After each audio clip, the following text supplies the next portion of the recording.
Erev Shabbat Shalom. This week we are about to read Parashat Vayetchanan. Vayetchanan is one of the primary sources in our Torah that we learn the power of prayer, the power of tefillah. Moshe Rabbeinu delivers 515 prayers requesting from Hashem to send him and allow him to enter with the rest of the Jewish people to the land of Israel. Now, the Midrash we learned that it was 515 times because the numerical value of the word Vayetchanan, which means to beseech, to plead to Hashem, is the numerical value of 515. Now, having said that, that's a lot of times to pray. And what we have to realize is that sometimes God does say no. He always answers, but sometimes the answer is not the one that we literally are looking for. Just like a parent. A parent will sometimes say yes, will sometimes say no, and Hashem is our Father in heaven, and sometimes He says yes, sometimes He says no. And hours before Shabbat, I want to share with you the amazing words, this life-changing concept that we're going to learn from the Zera Shimshon. The Zera Shimshon says that Hashem loves Moshe Rabbeinu. He loves the Jewish people. But He tells him to stop praying to enter the land of Israel. I'm going to quote to you the verse. The verse is in chapter 3, verse 26, and it says, Al tosef daber elai od badavar hazeh. Hashem says, stop talking to me about this matter. Speak no more on this matter. Request no more. And the Zera Shimshon says, wait, why didn't just the Torah say, Al tosef daber elai od? Just don't speak to me. Stop. Why did why did God have to say, badavar hazeh, in this matter? The Zera Shimshon answers, the Talmud in Masechet Yevamot says that Hashem desires, He loves, He's looking forward to the prayers of the righteous. We learn this from Avraham Avinu, from Sarah Imenu, and our patriarchs, which were barren. Hashem puts a righteous person in a compromise, in a hard situation, just in order for them to speak to God. So the Zera Shimshon says, imagine if God would have told Moshe Rabbeinu, stop speaking to me. You know what that would mean? Some might come and say, Moshe is no longer a righteous. Moshe is no longer a tzaddik. And therefore, Hashem said, in this matter, stop speaking to me. Only with the request to enter the land of Israel. But for other things, always know that Hashem has an open door policy, and Hashem wants Moshe, along with all righteous and all Jews and every single human being in the world, to always open up to their Creator and speak to them. Hashem said, Badavar hazeh, specifically in this matter, to take out of the mind of anybody to ever think that Moshe is no longer righteous and Hashem doesn't want and is not in desire of His prayer. Now, what does that mean that Hashem wants our prayer? He desires the prayers of the righteous. We have to remind ourselves that God puts a person in hard times. We speak about this all the time, just to get their attention. When a person is very comfortable, satisfied, satiated, then it's human nature. We don't feel the need to turn to Hashem, to speak to Him, to beg, to cry. But Hashem compromises our situations in order for us to turn to Him and recognize He is the one and only address. Now, each of us in our own lives have struggles, financial struggles, health struggles, happiness struggles, family struggles, community, finding one's spouse, having children. Everyone has something hard going on in life. Sometimes Hashem's answer is no. But you know what? It's no just for that and not for everything. It's Al tosef daber elai od badavar hazeh. Don't speak. Don't ask more. on this specific topic. But always know that there's an open door policy to God, and always speak to Him. And sometimes we'll get the answer right away, and sometimes we'll get the answer later, and sometimes the answer will be yes. And you know what? Sometimes God's answer will be no, and that's okay. If you'd said yes to every single request your child makes from you, that's not a good parent. More than that, it's not possible to say yes to every single request your child makes. Because we, as parents, think we know what's best for our children. Hashem knows what's best for each and every one of His children. And therefore, the Zera Shimshon is teaching us a very, very powerful lesson this week, that Hashem told Moshe to stop speaking for a reason. Stop requesting to enter the land for a reason, but only stop requesting to entering the land of Israel.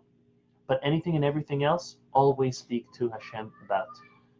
The Midrash tells us that the reason why Hashem didn't want Moses to enter the land of Israel was because if Moses would build the Beit HaMikdash, Hashem would never be able to destroy it.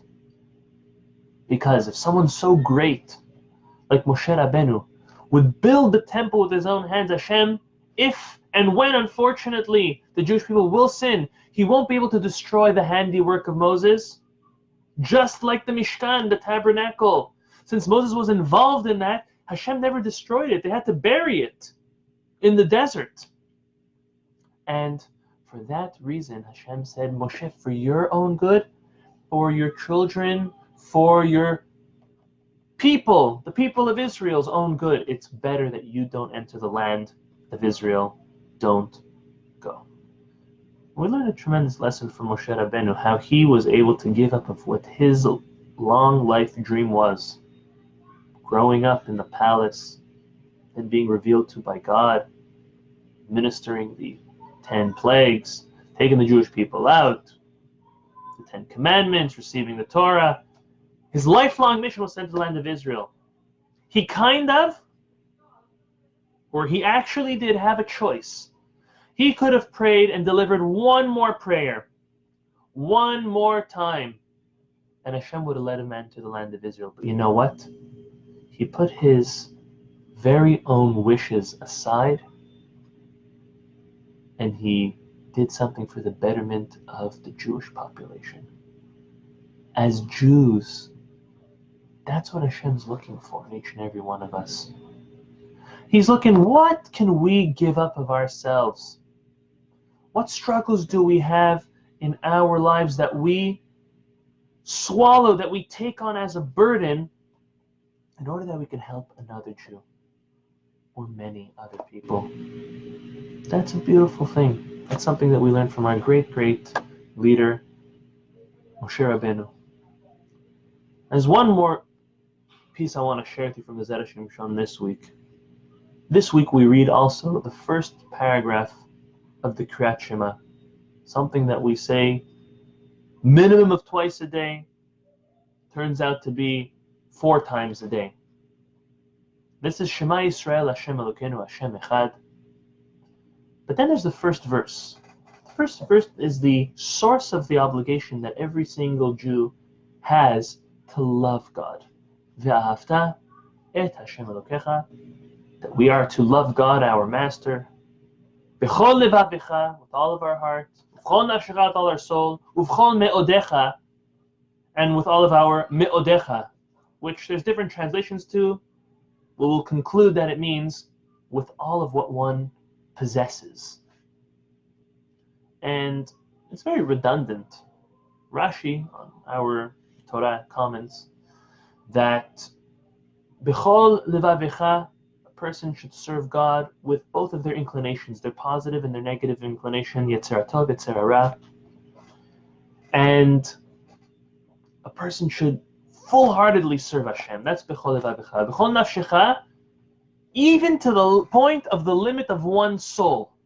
Meaning, even if it means to give up one's life for God, out of the love of God that we have for Him, we have an obligation to. And b'kol me'odecha means that a person should be willing to give up everything they have, every physical thing that they have, just for the love that they have for God. The Zera Shimshon asks a powerful question. How is it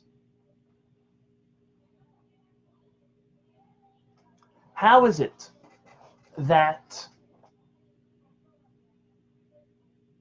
by the obligation to love God, we have this three-pronged type of way? Your heart, your soul, everything you have.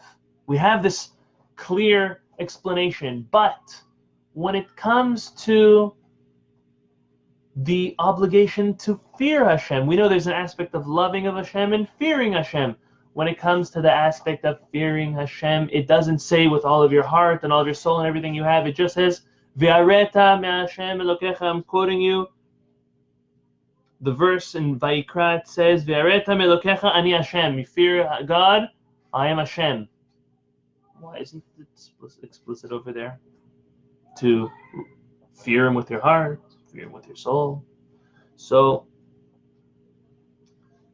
the Zera Shimshon answers with the commentary of Rabbi Ovadia Mibar Tenura, who says that the purpose of fearing Hashem is to hold a person back from doing something wrong. And the person of loving Hashem is to encourage them and to inspire them to do something good, to do a good deed, to fulfill a commandment. He says, someone who's holding back from doing something wrong, the fear that one has of holding back from doing something wrong is obvious because it's coming from their heart and from their soul and they're giving up everything for it. But for someone to do something out of love, it doesn't necessarily mean that they're doing it full-heartedly and with their soul and with everything they have. Unfortunately, a big issue we have as Jews is that sometimes we do things out of habit. It's a robotic. And we don't have full intention. The Zera Shimshon says the Torah is coming and telling you, when you do something positive, when you fulfill the mitzvah of loving Hashem, do it with all your heart and all your soul. Do it with your full mind. Do it with pure and the proper intention. May Hashem bless us in the merit of the Zera Shimshon, the merit of this holy Shabbat that's coming up, Parashat V'etchanan, that Hashem will answer our prayers and that He will always help us concentrate and fulfill all of His deeds, His laws, His Torah, with the love of Hashem, along with the fear of Hashem, getting closer and strengthening that connection that we have with our Creator. Shabbat Shalom Barach.